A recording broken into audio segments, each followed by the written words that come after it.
Good morning everyone, this is CD. Today we have this double Frymaster Industrial Electric 208 volt 3-phase. It's a model FPPH2 14 SE. We got this fryer a few weeks ago from a customer in West Virginia, and this left side that is full is not working. When we got it here, we tried it and we figured out that it was the heating, the contactor and the mercury contactor. We replaced them and we tested it before we took it back to the customer, and it was working just fine. But when they installed it and they tried it, this side doesn't work, is working fine, but this one is not. So when I went to the restaurant, I connected the heating elements for this side, the right side, to the electrical box from of this side, and when I turned it on, the heating elements were working. So I'm sure that the heating elements are just fine and there's nothing wrong with them.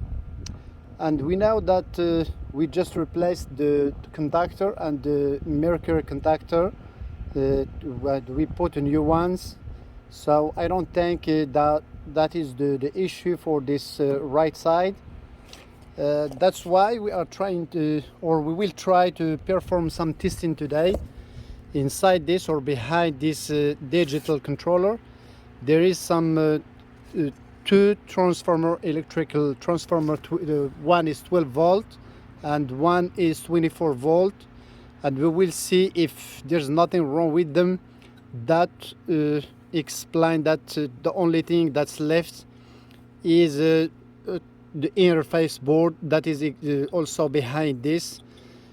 So to be able to access that and to do some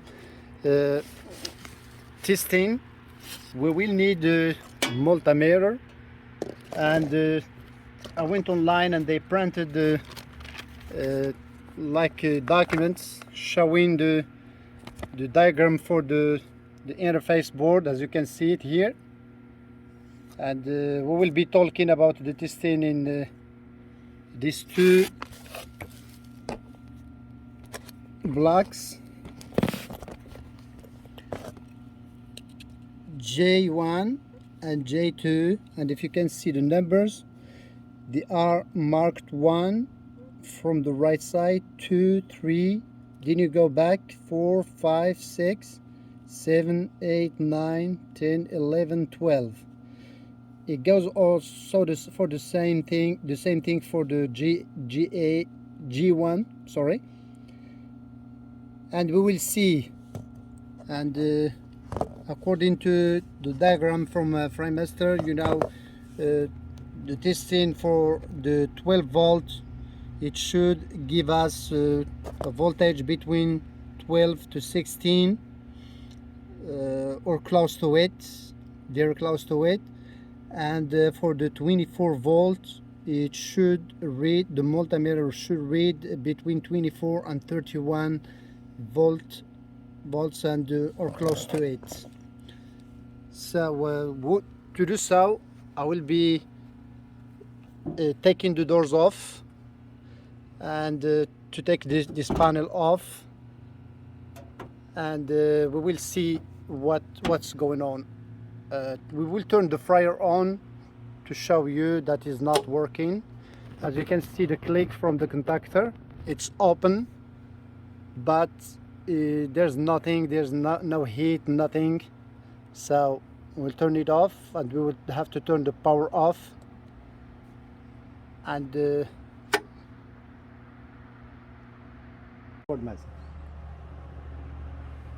now I just turned the power off. We'll have to take the doors out to be able to. You can do this without taking the doors off, and you have the access to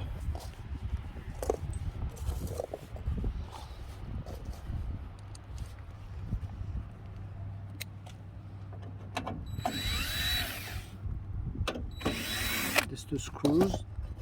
This part will come off.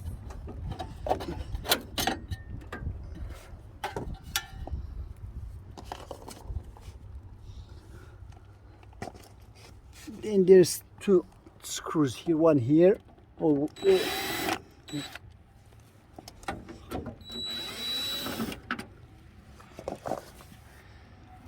If you can see, here's the interface board where we will perform the testing, and if you can see, the J1 black is here, and here's the J2 number 2 is here. So but the space is very tight. That's why we want to take take this housing frame off so we can see it. Now it's time to take the bezel off.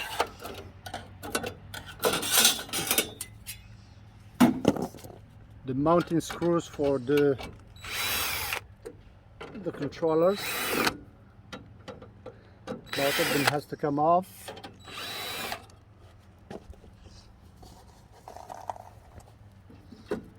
You tilt them, then you unplug. You take the ground off. You just place it to the side in a safe place. You unplug the wire and harness to the other side. Then you have two screws here. One here, one here. We already took them off.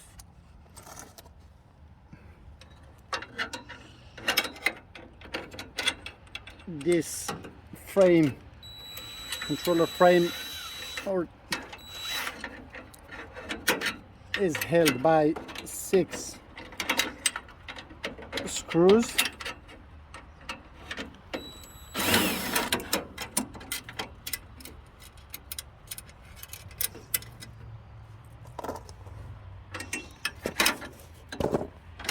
Two on each side and 2 in the middle here.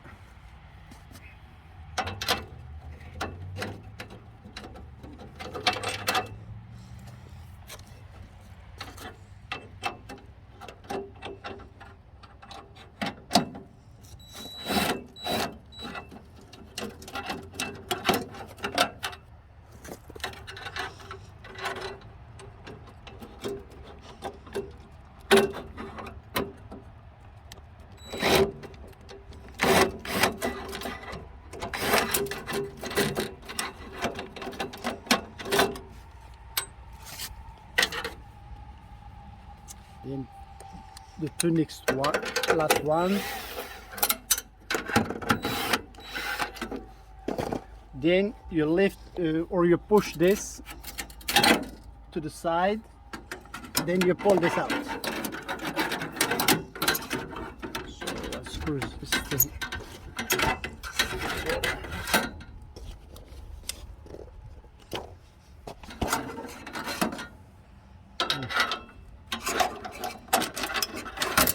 Off. You put it to the side. Then we have the access to the controller board that I'm saying, and here's the 12 volt transformer, and there's the 24 volt, and we will see how this is working out. But now we had to perform this testing, we have to turn the power on again. I just turn the power on again, back, and as you can see, the interface board is energized, so the fryer is energized. So we have to be careful. You know, we don't have to. When you are making testing, you need to be careful because this electric box is hot, so you need to know what you are doing. I mentioned before the pins and how you number them. If you can see this one, it has a number 1 here. I don't know if you can see it really good. There's a number 1 here. 2, 3, 4, 5, 6, and you go up like this. This one is number 10 and this one is number 12, and this is J1 and the other one is J2. So for this to test the 12 volt transformer, to make sure it's working, it's not faulty, we have to put, according to Frymaster, the pin in one of J2. This is J2. There's the pin number 1, and the R pin 3 of J2. So one in the top and one in the bottom, and we have to turn our multimeter on to AC to the scale 200, and we will put, as I said, the one pin in the pin 1 in J2 and 3 in J2. Sorry, I'm shaking a little.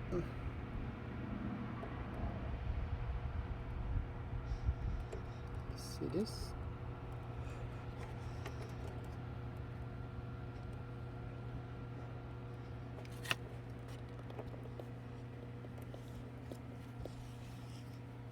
As you can see, the multimeter is reading 16.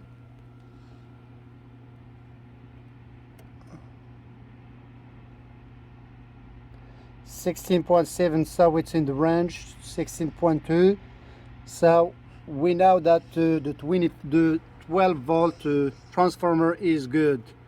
Now it's time to test for the 24 volt, and according to Frymaster, the manufacturer, we have to put the one pin in the pin number 2 of J2, which is this one, and the other one to the chassis like this, and it's reading, the multimeter is reading 30. As you can see, I took it off, now it's on the chassis again, and it's reading 30 volts, and the range has to be between 24 and 30 volts, which means that the transformer is also good. So we know that the heating elements are good, the contactors are new, both of them, both transformers are good. So I think the faulty here is this interface board, so we will have to change it. Fortunately, I have these parts from time to time in my place, and I think I have one. But we have to turn the power off before we perform this because it's energized. And here,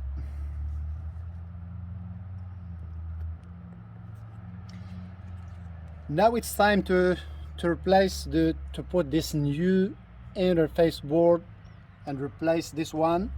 But to do so, we will have to take these 8mm screws, there's 4 of them, to be able to access some wiring harness in the back.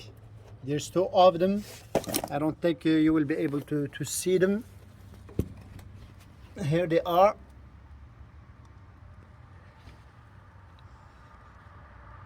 So we'll have to take these 4 8mm.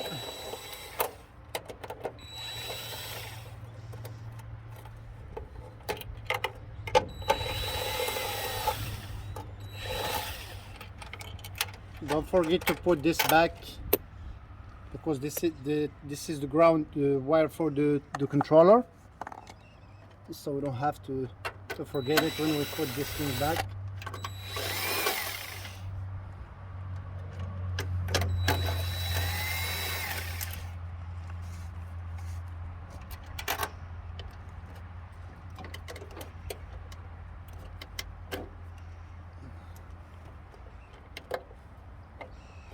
You put in your hands in the bottom here and take the,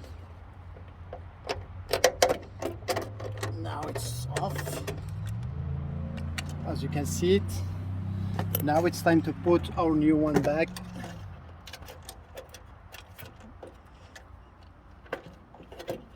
Let me get these screws before I put. You can see the wiring harness I was talking about. They are from the back, so I will try to push them in.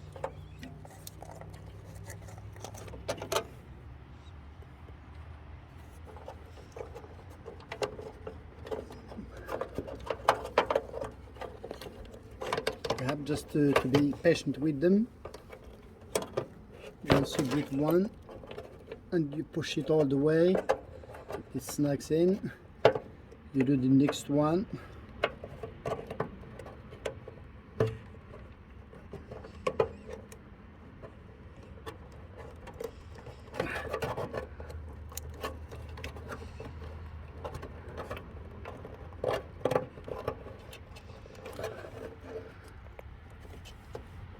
Make sure they are in all the way, you see. Then you're pushing back the, and you put back the wires, the ground, right.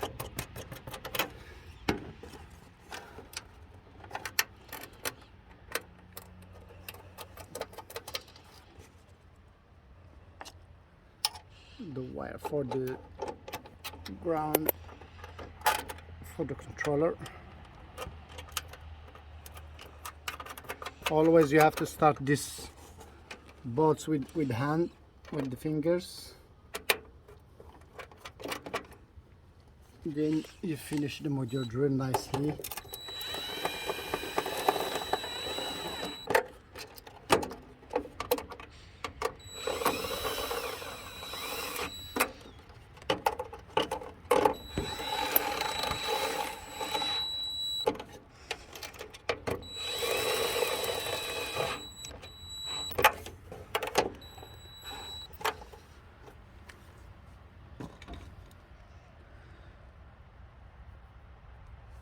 Now I'm going to turn the power on again, and we will see if this has solved the problem or no. Yeah, we just turned the power on again, and we left everything open like this. We connected our digital controller like this, just to make sure before if we need to do something. I don't know, if the fryer is not working, we need to get access to the parts again. Let's turn it on, and here we go. It's I think the problem is solved now. The temperature of the pots, of the liquid in the pot, is 53 Fahrenheit. I think it's heating now.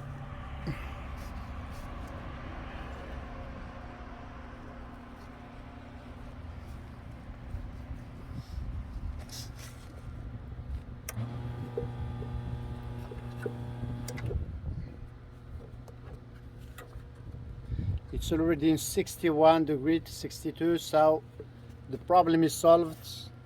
And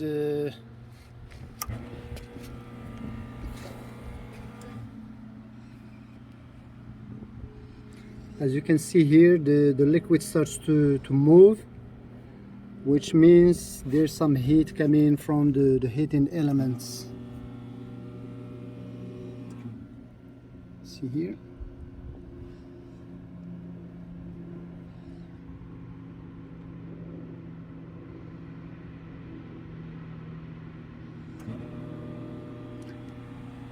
Anyway, the fryer is cycling and it's heating, so it's on 69 Fahrenheit. That means the problem is solved. I hope this video is helpful. We did our best to make it as short as possible, but You know, we just want to do it our way. You know, thank you very much for watching, and please share our videos, like them, and thank you very much. Don't forget, stay greasy.